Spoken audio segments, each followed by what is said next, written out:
Saludos para todos amigos y encantado de teneros por aquí de nuevo en El Guitarrista Nocturno.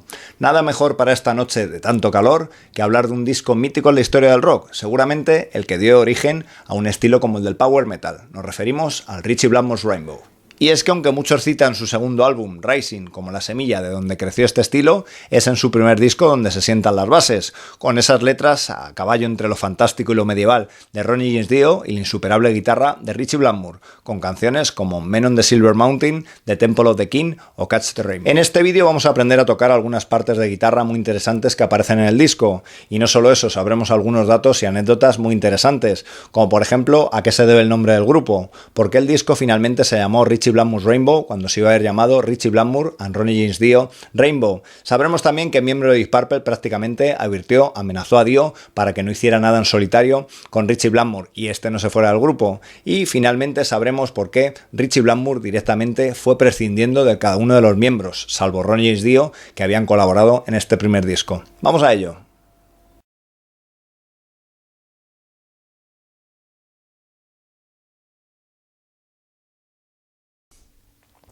Pero recordemos primero cómo era la situación antes de que se formara la mítica banda. Ritchie Blackmore estaba en unos Deep Purple que habían cambiado bastante su estilo, hacia una tendencia, digamos, con un sonido más funk, con la incorporación de Coverdale y Glenn Hughes, así que él estaba, digamos, bastante disconforme con este nuevo sonido. Por otra parte, Ronnie James Dio militaba en la banda Elf, que en ese momento eran teloneros de Deep Purple. Así que ni corto ni perezoso, Blackmore, que tenía, digamos, la intención de empezar a hacer cosas en solitario, de hacer un nuevo proyecto, se puso en contacto con Dio y le invitó, digamos, una noche a hacer una jam en un bar, algo que se fue produciendo varias veces y con lo que, digamos, los dos músicos pues empezaron de alguna manera a congeniar. Las intenciones de Blackmore cada vez se fueron haciendo más patentes y más cuando una noche hizo llamar a la habitación de su hotel a Ronnie James Dio. Este pensó que es que había algún problema con la gira, ya que Elf teloneaban a Deep Purple, pero en realidad lo que quería Blackmore era contactar con Dio y hacerle saber pues que estaba pensando hacer un proyecto paralelo. Había intentado grabar una canción con Deep Purple a la que estos se habían negado, la canción Black Sheep of the Family,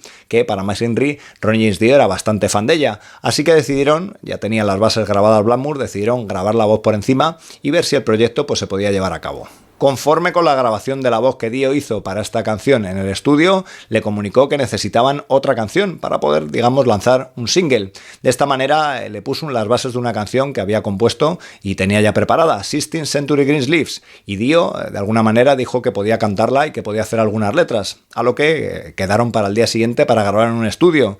Ni corto ni perezoso, Blackmore llamó a toda la banda Elf, salvo a su guitarrista, y les utilizó como músicos de sesión para grabar esta canción, a la que Dio puso voz y por supuesto letra.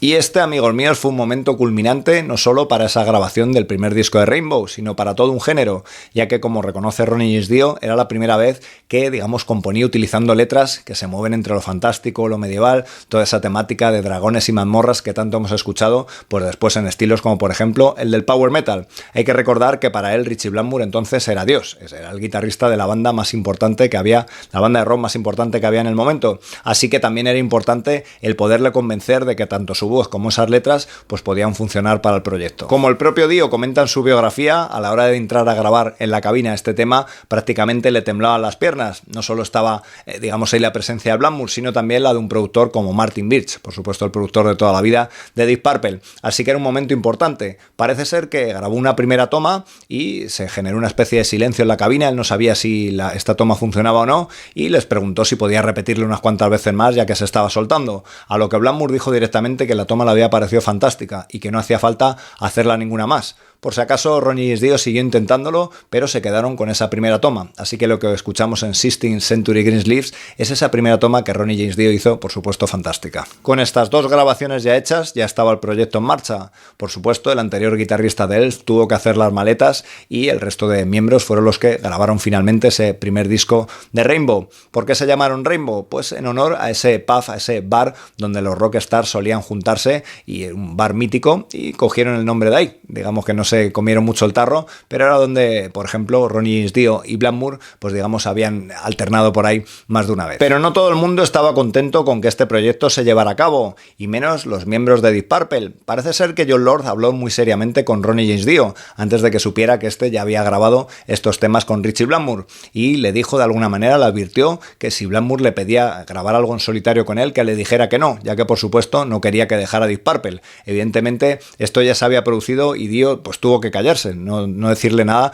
de que esos dos temas ya los había grabado. Sin embargo, como el propio Dio reconoce en su biografía, era una oportunidad para él terrible, ¿no? Ya que había grabado 3 discos con Elf que no habían tenido mucho éxito, y la posibilidad de hacer algo con Ritchie Blackmore pues era una posibilidad que no quería dejar escapar. Parece ser que salvo estos dos temas y la versión de los Yardbirds del Still I'm Sad, que finalmente cerraría el álbum, no tenían más temas compuestos, y que lo que hicieron fue un poco dividirse las tareas. Ritchie Blackmore componía toda la música y Ronnie James Dio componía esas letras que ahora todos conocemos y también la mayor parte de las melodías, lo cual hizo que quedara bastante, por decirlo de alguna manera, descontento cuando finalmente tanto el grupo como el primer disco se llamaron Ritchie Blackmore's Rainbow, ya que en principio, como decíamos al principio del vídeo, se iban a llamar Ritchie Blackmore and Ronnie James Dio Rainbow. Él era consciente evidentemente de la fama de Ritchie Blackmore, pero pensaba que al tener la coautoría de los temas, pues sí, de alguna manera podía su nombre aparecer también en el nombre de este disco, cosa que al final no fue así, ¿no? Y de alguna manera tuvo que tragárselo, y fue una de tantas cosas que finalmente con Blackmore pues tuvo que aceptar, aunque no le gustara. Por supuesto, el resultado final del disco que todos conocemos es una auténtica joya y una auténtica maravilla. Escuchar ese Ritchie Blackmore en pleno estado de forma, con toda esa creatividad que tenía, y por supuesto la increíble también voz de Ronnie James Dio, con esas letras que, como hemos dicho, crearían escuela. No en vano el disco llegó al top 30 en Estados Unidos y al top 10 en Gran Bretaña, lo cual quiere decir que Blackmore tenía muy claro que no iba a ser un grupo de segundones, algo que dejó bastante claro también cuando enseguida empezó a sustituir, pensando en la gira, a todos los miembros que habían participado en el álbum. Para descontento de Ronnie James Dio, que tuvo que ver como todos sus compañeros de Elf, con los que había grabado este fantástico de Rainbow, en pocas semanas prácticamente eran expulsados del grupo por Ritchie Blackmore, que buscó, eso sí, unos repuestos de gran calidad. Tony Carey a los teclados, Cozy Powell a la batería y Jimmy Bain al bajo. Evidentemente músicos de muchísimo calado, con los que después grabaría seguramente la mejor obra de esta parte de esta época de Rainbow, que sería el Rising, ¿no? Pero evidentemente Dio tuvo que volver otra vez a tener que aceptar lo que Ritchie Blackmore dictaba, y es que en este caso pues quería músicos de mayor nivel, y estaba seguro que estos recambios de alguna manera iban a hacer un grupo mejor. Bueno amigos, pues hasta aquí este vídeo, que espero os haya parecido interesante. Vamos a dejarlo aprendiendo a tocar algunas partes de guitarra de Ritchie Blackmore que aparecen a lo largo del disco, ¿no? En canciones como por ejemplo 16th Century Greensleeves o The Temple of the King. Recordándoos que en la huella guitar podéis ver el tutorial completo de un tema como Men on the Silver Mountain. Nos vemos en el siguiente vídeo. Gracias.